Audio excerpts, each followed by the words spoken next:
Hey, Bill. Sorry about that. What's up? Just want to check in, see how your leg is doing. What that was like when you were the guys ran into you, and what the recovery's been like the last few days.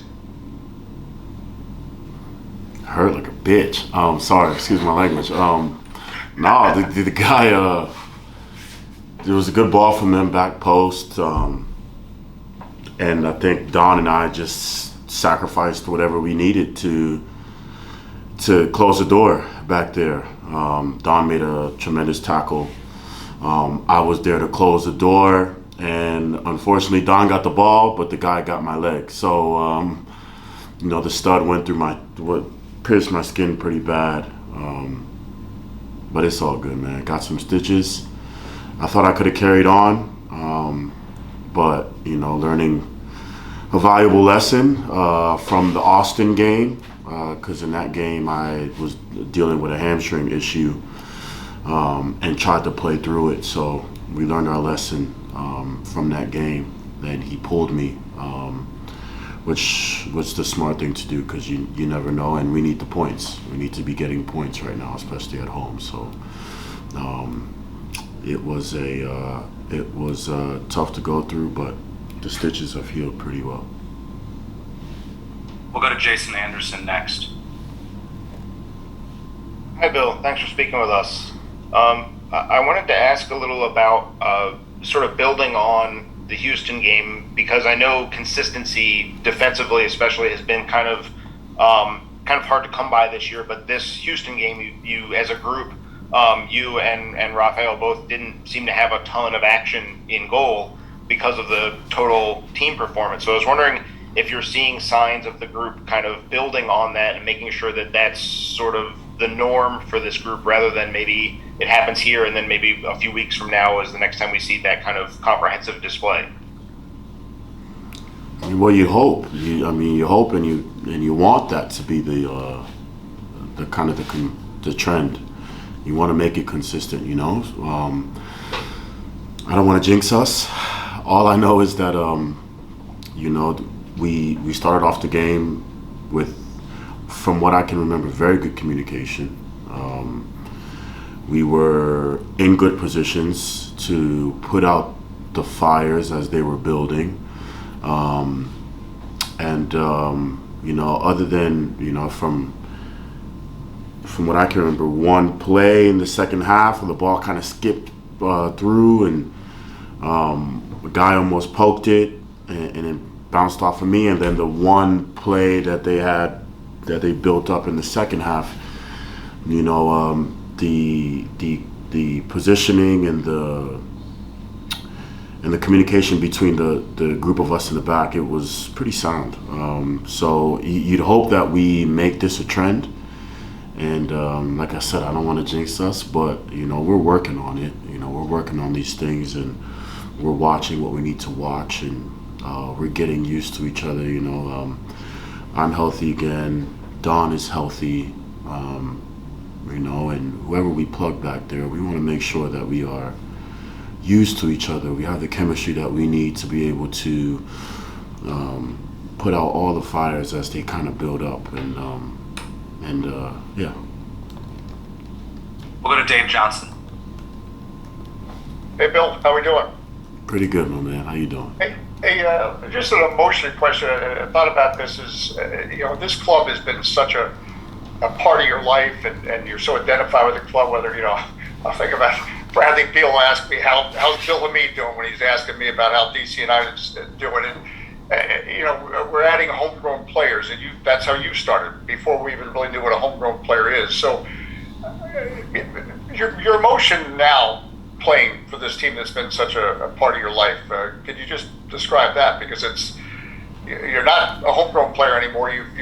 You're identified with the club. And if I could throw a second question, that's a cool sweatshirt. If I could ask where that comes from, that's a good phrase. Thank you. No, look,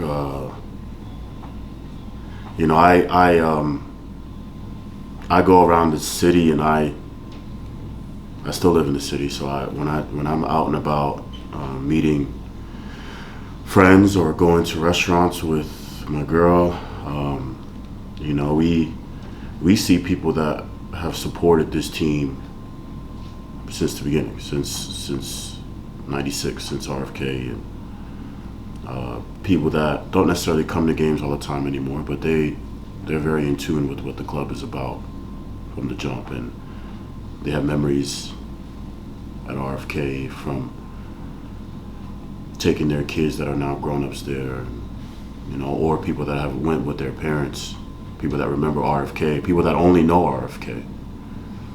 And to be able to be a part of that since the beginning, I think is one of the most special things in my life. I reminisce all the time. I think about the past all the time. I watch old videos all the time. It's this club is really embedded in my blood. You know, the future is now. You know, there's all these new guys and all these young guys, and you know, I try my best to tell them the history, even though they seem sometimes they may not even bother. But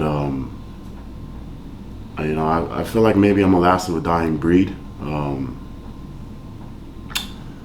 because this history, the rich history in this club is something special. I'm glad that I'm a part of it. I'm glad that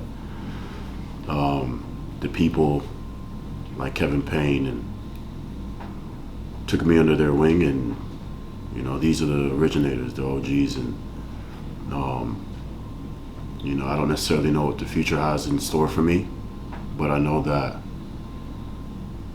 the history that I come from, and that you know, that Steve Goff knows, you know, that, you know, only a select few know at this point with all the new fans, and I'm so glad that I've been a part of it, and I think about it all the time. I think about the past. I think about, you know, what this club means to me, and I'm grateful that I've been a part of it. And the sweater that my older brother gave to me, "Love Thy Enemy." I don't know. It's look. I try to come every day with a calm mindset, and you know, I don't want any enemies. I want to bring people together and make friends, and you know, that's just a part of me. So, love thy enemy, I guess. We'll go to Jeff Strauss. Hey Bill, how you doing? Good. Quick question for you. The enemy this weekend is Miami, Inter Miami. How are you going to love them into another clean sheet? By making sure I love my boys on the field, and having their back, making sure that I'm in the right positions at the right times to cover them, have my timing on point. The communication will be key through the back line, making sure that I get them in the right positions, let them know what's around them. Stick to the game plan in terms of how we want to build out, how we want to break them down, and then how we want to put out any of their attacks. It's very important that we keep a shutout on the road. That's something that we need to do. That's something that we need as a team to give us a chance to win. So, you know, we're ready. We're ready. We've been working really hard. And you know, some of the guys that haven't been playing, it was unfortunate with the results just during the midweek, but it was good that they got some minutes under their belt. Now we move forward to get everybody on the same page for what the goal is this season, and then what the immediate goal is, which is to get 3 points against Miami. So the offense is on fire right now. That's good. So like the earlier question, we need to make it a consistent trend that we are together in the back and pitching shutouts. We'll go back to Jeff. Is there anything specifically, Bill, that you need to be aware of with the Miami attack this weekend? Yeah, their transition moments, They like to build out of the back. They don't press very heavy, but when they win the ball back, they want to go fast and they want to transition fairly quickly. They got a number 9 that is doing well right now, and has a lot of eyes on him because his backup number 9 is one of world football's greatest strikers ever. So he's got a lot of pressure to perform. Knowing that Higuain is sitting on the bench, so he wants to prove himself, and we want to prove that he's not the man. So we're going to do what we need to do to stop their offense and make sure we give our offense a chance to produce. Last question, Bill. We'll go to Mauricio Gomez. Hey, Bill. I'm glad that you're feeling better. Welcome back. How do you feel with the new addition, the third goalkeeper, Rafa Romo, and how is being the training with him? If you have a little input, I know that you were out because of the injury, but how is being that the new goalkeeper transition with the team?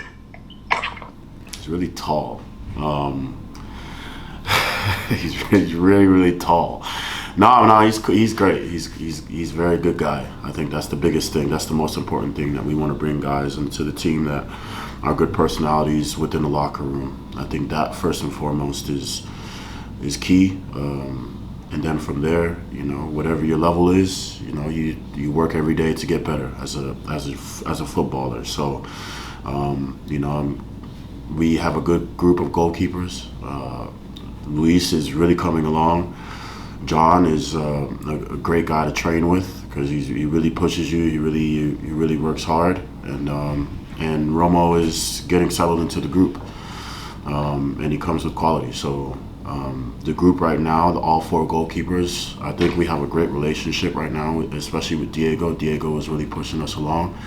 So it's good to have another brain in the bunch and to learn from each other, because each one of us come with different sets of attributes that we can all learn from. So it's great to have him on board.